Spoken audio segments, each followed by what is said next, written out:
Emotionally fragile because of his relationship with his father. I know he often talked about how tough his father was, that he would beat him, and there are many books written that he never really felt loved by his father.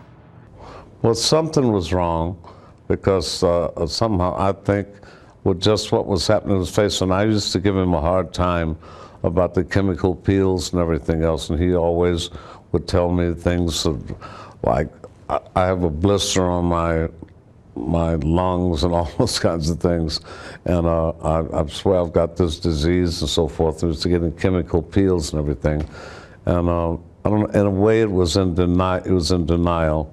He wanted to look different, and I guess that's a sort of a I don't know, self-destructive in a way.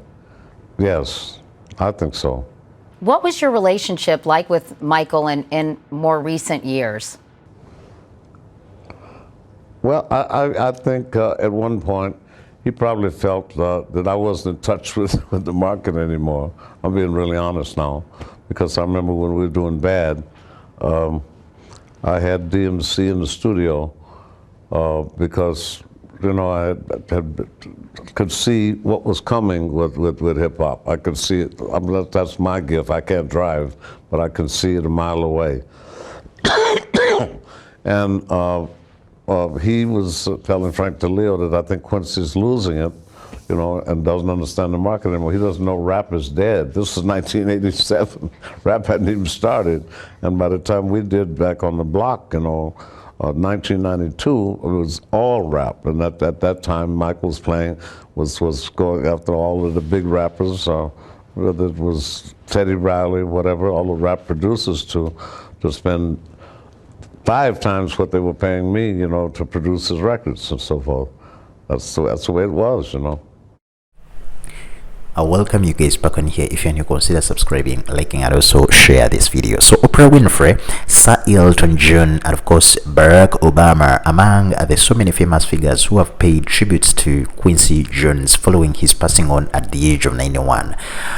Following the announcements of his passing on that was on Monday, a string of friends, collaborators, and admirers have been speaking out to praise the music producer and of course the composer. TV host, that is Oprah Winfrey, came out and released a statement via her official Instagram that was really emotional, saying that her life was changed forever for the better after meeting Jones, as he helped secure her role in the 1985 film adaptation of The Color Purple, which earned her an Oscar nomination. Jones, the jazz musician known for collaborating with the likes of Frank Sinatra and Michael Jackson, wrote the film score and also co-produced the film. Quincy Jones, we all know he passed on at the age of 91. According to Winfrey, Oprah, she wrote on Instagram that my beloved Q, the world's beloved Q, the one and only Quincy Jones, discovered me for the Color Purple movie in 1985. My life changed forever for the better after meeting him. I had never experienced nor have since anyone whose heart was so filled with love. He walked around with his heart wide open, and he treated everybody as they were the most important person he'd ever met. He was the light, no shadows. He was love lived out loud in human form, and he was the first person I ever loved unconditionally. That was a huge statement, by Oprah Winfrey, and of course an emotional tribute to Quincy Jones. Also we saw Obama also coming out, to pay his own tributes to Quincy Jones, and he said from producing Thriller to composing the score for The Color Purple to working with Frank Sinatra to Ray Charles, it seemed like every big record and every big film had Quincy's name on it.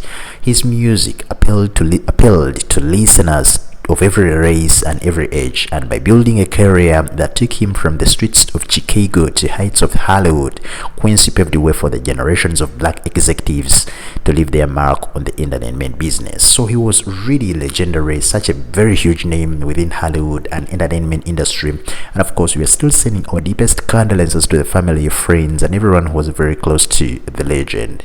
Rest in power, the king.